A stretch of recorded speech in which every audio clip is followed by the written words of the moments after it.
Now, it's the most wonderfulest time of the year, the Christmas holiday season, when everybody has this warm spirit of cheerfulness and gladness. This is a time where family and friends and even co-workers exchange gifts. This is a time when people binge watch Christmas movies. My favorite was Home Alone 1. Oops. A time when children are excited to get that gift that they've been waiting to receive. A time that Christians hail as the birth of Christ. It's also a time that Santa Claus is giving out toys to children based on who's been naughty or who's been nice. You see, at one time, we all have celebrated Christmas, and some of us still celebrate Christmas. We all were brought up in the Christmas tradition. Tradition. How much of Christmas is fact or fiction?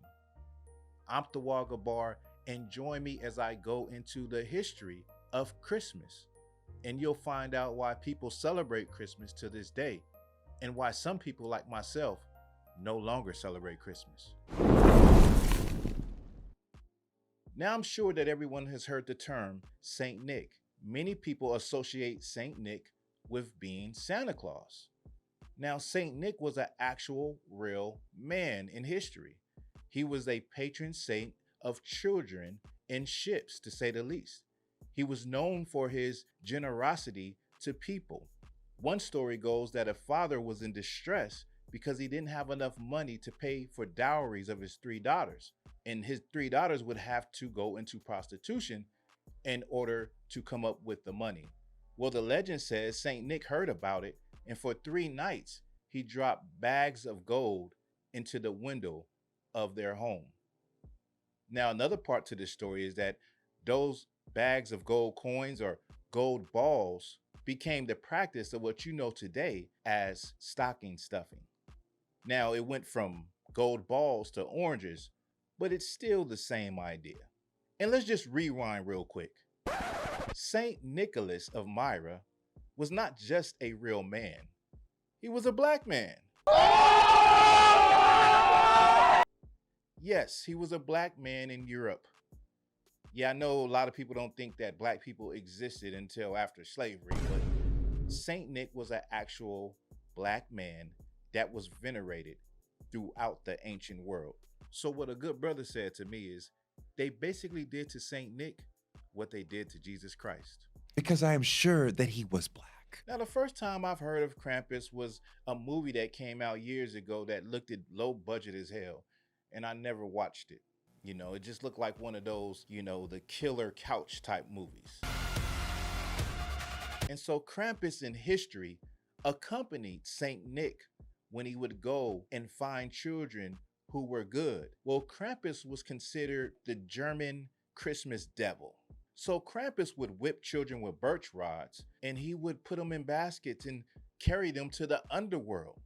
So while Saint Nick went to go find the good children, the well-behaved children, Krampus looked for the naughty children. Now, mistletoe has many origins. It was used in Greek marriage rites, and the act of kissing under a mistletoe actually comes from Norse mythology.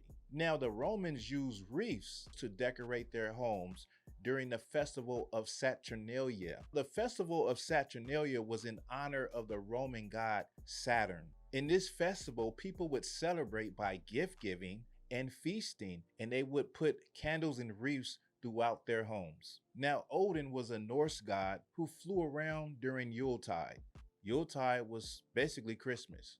Now, Odin flew around on an 8-legged horse, sometimes pulling him in a sleigh. He would fly around looking for who was naughty or who was nice.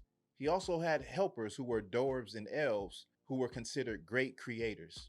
He was the most popular character in Yuletide, and Yuletide basically was the same thing as Saturnalia, which included gift giving and feasting and having a good time. Now, Odin also either wore blue or brown robes, which brings me to Father Christmas. Now, Father Christmas is the European personification of what Christmas would be if it was a person. Now, even many historical accounts consider Father Christmas to be the same as Santa Claus. and he is depicted as wearing either a tan or green robe. So, where did the red outfit that we know today actually come from? Now, in 1862, an artist named Thomas Nast started to draw Santa Claus as a small elf. He also incorporated him with a red outfit and added the story of him living in the North Pole. But believe it or not, the Santa Claus you have today actually comes from Coca Cola. That's right. Now, Coca Cola hired Haddon Sunbloom, the artist who started to paint his neighbor as Santa Claus. And when his neighbor passed away, he started to paint himself as Santa Claus while standing in the mirror. That is the image that became popular all over America. And it is the image that people think about when they think about Santa Claus today. So, in a way, Coca Cola invented Santa Claus that you know today. Now, let's get into some serious stuff. We're going to get into the Bible and what does the Bible say about Christmas? And also, what does the Bible say about it being Christ's birthday? Now, the Christmas tree is a huge symbol of this season, and it has been a tradition to decorate Christmas trees, and some people even their whole homes. I mean, some people really go out when it comes to putting lights and decorations in their yard and on their homes. Now, the Bible speaks to a tradition, a practice that was a big deal in the time of Jeremiah. The book of Jeremiah, chapter 10, verse 2. Thus saith the Lord, learn not the way of the heathen, be not dismayed at the signs of heaven, for the heathen are dismayed at them. For the customs of the people are vain. For one cutteth a tree out of the forest, the work of the hands of the workmen with the axe. They deck it with silver and with gold. They fasten it with nails and with hammers, that it move not. They are upright as the palm tree, but speak not. They must needs be born, because they cannot go. Be not afraid of them, for they cannot do evil, neither also is it in them to do good. Now, this is the Christmas tree being described almost word for word. The workman going outside, cutting down a tree with an axe, bringing it into the house, fastening it with nails so it doesn't move, decking the tree with silver and gold. It has another part. Don't be afraid of the tree. It can't be born, meaning it can't move. It has no power to do good or evil. Now, the book of Jeremiah was written during the Babylonian captivity. They believed that trees had spirits, that trees had the powers of gods. If you ever heard the story of Nimrod, you know exactly what I'm talking about. Now, if you still want to do this practice, go ahead and do what you want to do. But as for me and my house, well, I guess you know the rest. That boy is good. Now, another part to this is people say that Christmas is about Jesus Christ's birthday. Now, the funny thing about that is the people of the Bible, the Israelites, they didn't celebrate birthdays. The only birthdays you can actually find in the Bible are birthdays of heathen kings, the Egyptian king and King Herod. And on those days, bad things happened. People were put to death. And so the only examples we have of birthdays is by people that were not the people of God actually celebrating birthdays. Why is it December 25th? If you go back in history, you see that a lot of ancient gods and deities like Nimrod, their birth date or celebration was placed on December 25th.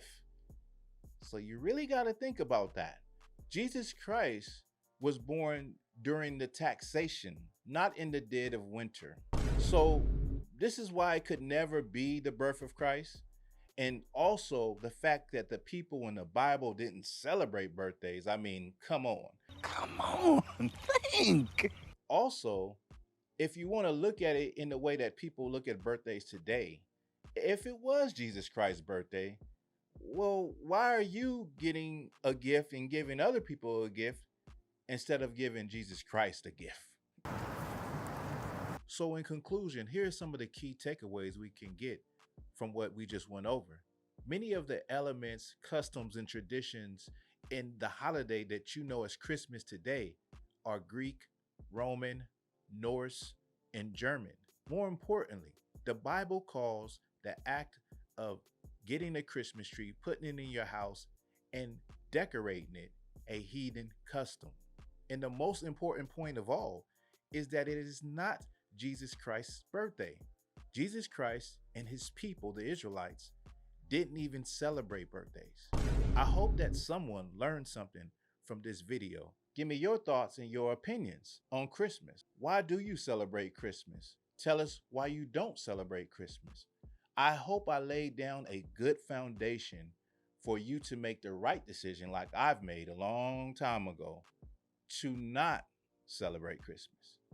With that, this is Black Authentic Truth.